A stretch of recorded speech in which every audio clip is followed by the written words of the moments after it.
Welcome to 40 Plus Fitness for Women. I'm Lynn, your host, a certified menopause fitness coach. And today we are going to talk about my thoughts on Ozempic and these other weight loss drugs and kind of what you should be thinking about if you are taking them or thinking about taking them. And let me say that before we get into that I completely get that it feels great to be thin.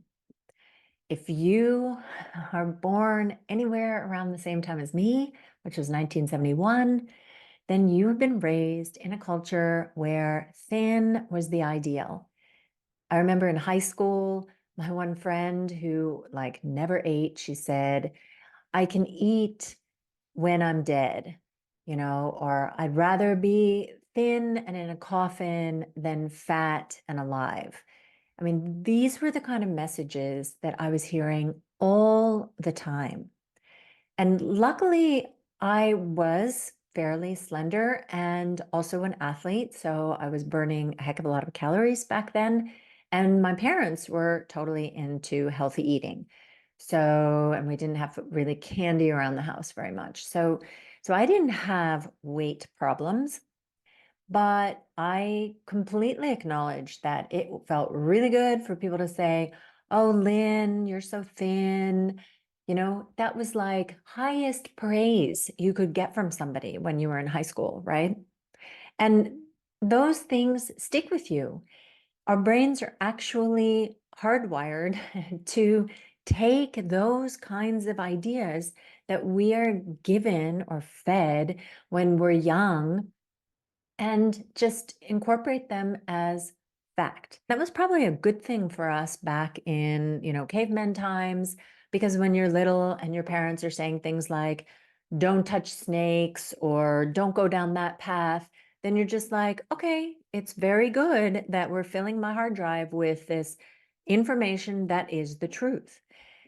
But the danger is when you are fed information which is not necessary for your survival and which is not the truth, and you're so young that you don't yet know how to question those things. Anyway, I'm off on a little bit of a tangent, but what I'm trying to say is I totally get it. Yes, I weight train because I want to be strong, because I want to be, capable, have my body working for me when I'm older. But the number one reason I started was because I didn't like the way I looked, right? So obviously, these kinds of things in our culture, you just can't help it. It affects you. And I'm going to just admit that right here. Okay, so now let's get into the discussion about the weight loss drugs. So yes, we have this ideal of being thin. And fortunately, our daughters are seeing a little bit of a different ideal, at least if Instagram is anything to go by, of being strong, of having, big muscles and big thighs and big butt and all these kinds of things. But we're stuck with this idealization of being thin. And though I don't live in the States, I have understood that these weight loss drugs are being pretty much offered to everybody. I had one of my clients who definitely is in no risk group whatsoever with her weight. She's being offered that. And she says that it's obvious that women in her town are taking them because all of a sudden they're super thin. And dieting sucks. I I did it last year for the 12 weeks and it sucked. It was a lot of work. It's very stressful to have to monitor everything that you eat, think about it all, be hungry, all these things. But what has been really useful about going through that 10 weeks that I went through, well, it ended up being more like 12 weeks, but in any case, was that I became very aware of what kinds of things I needed to eat in order to get in my protein goals and also keep my weight at a good level. And so I learned a lifestyle that I've now been able to follow and maintain my weight going forward. All right. So there's a little bit of a background. So what's happening with these weight loss drugs? So obviously there is a big population that really needs these weight loss drugs, people whose health is at risk because they're overweight. And there are people who are finding it extremely difficult to lose weight. It is difficult to lose weight. It honestly is. I know people who have had gastric bypass surgeries, these kinds of things, which are extreme procedures for losing weight. So obviously, if you can do something where you don't have to get so invasive, it is a much, much better option for getting to that level. But losing weight is still losing weight. And so some of the things that I talk about in this podcast are things that if you're thinking about using these drugs, or if you are using these drugs, you need to keep in mind the same way as anybody who is dieting needs to keep in mind. So the first one is that when you lose weight, what you're doing, or when you're on a diet, be it from taking the injections or from not allowing yourself to eat, what happens is your body is not getting enough fuel to do the things you want it to do. I've mentioned before this comparison of it's like having a distance to go in your car, but you don't put enough gas in it. Now, a car will stop before you get to where you're going because it just runs out of gas. It pulls over to the side of the road and there you are, stuck. But your body doesn't work like that. So if you're not giving your body enough fuel to do what it needs to do, then what it does is it takes from the fuel sources on your body. And the fuel sources on your body are fat stores and muscle. And the thing is that your body will take 25 to 30% of the calorie needs that it has from your muscle, this precious, precious, precious muscle. And that's why there's a big concern growing around using these drugs, because you're losing muscle. Women are jumping on this and they're losing muscle.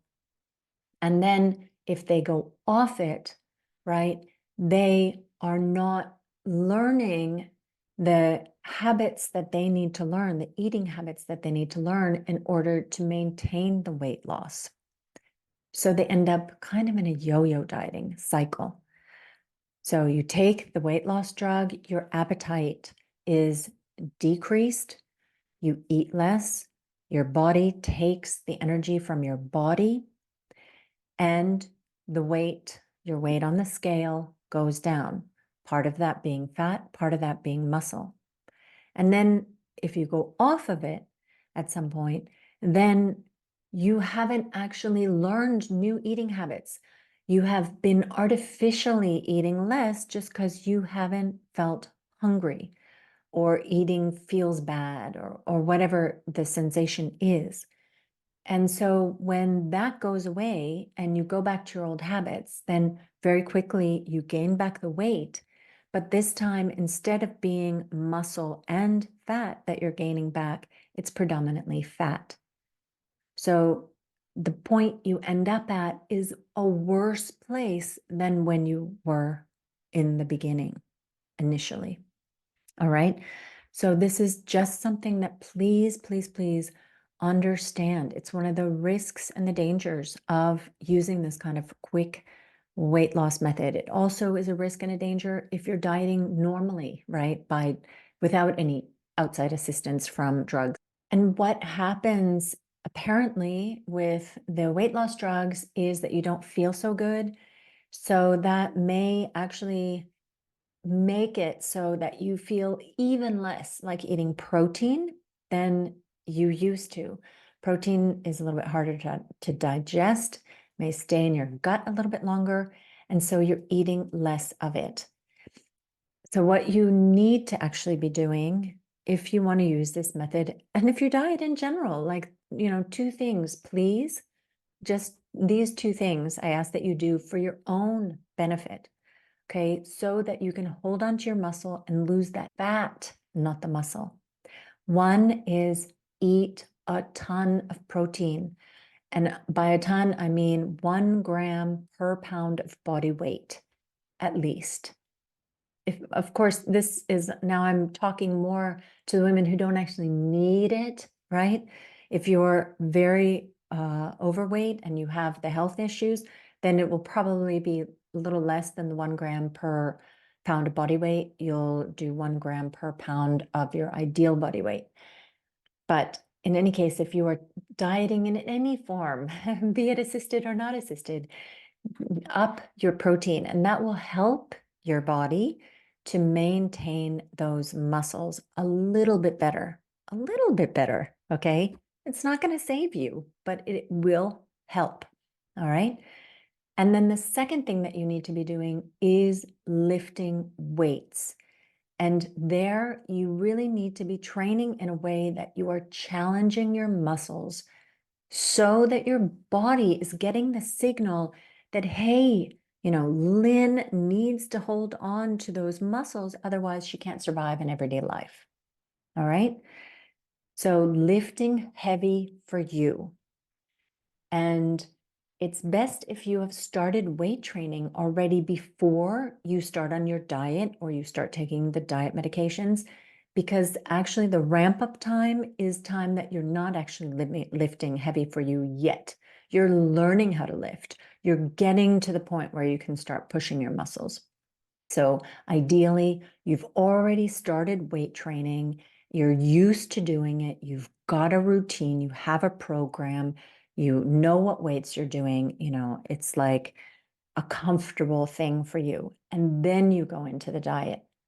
Because let me tell you what happens when you are weight training and you're in a diet, like I was last year. Your training sessions suck because your body is food deprived. It is tired because you are not feeding it enough. And so pushing your muscles is harder. You will not make much progress in your weight training, and it is not going to be fun. So best if you get started before you have that sort of added yuck effect of it not feeling like fun or good at all. And if you're already in that diet or you're already taking the drugs, then please just start eating more protein now. And also start the weight training now. It's going to be better than not doing it at all. Honestly, honestly, honestly. You really don't want to be losing that muscle. It is very challenging to grow back, and it is very important for your overall health to have muscle on you. You do not want to be skinny fat. And that's what ends up happening if you are just dieting without building muscle. You get rid of the fat on your body and there's nothing under it, right? It's just a few bones. That doesn't look very nice. I don't think that's the aesthetic that we're looking for, and it's also not terribly healthy. Okay, and shameless plug, if you're looking for a program to get started with, I do have my Learn to Lift courses. They are a very basic weight training program. You can train 2, 3, or 4 times a week at home or at the gym. And it's a self-paced learning course with 10 weeks worth of training programming in there. And you get to join my Facebook group. So if you have questions, then I'm there to answer them. But anyway, so those are my thoughts. And I don't want to sound like, no, nobody should use this, because I think there are definitely people who need the help.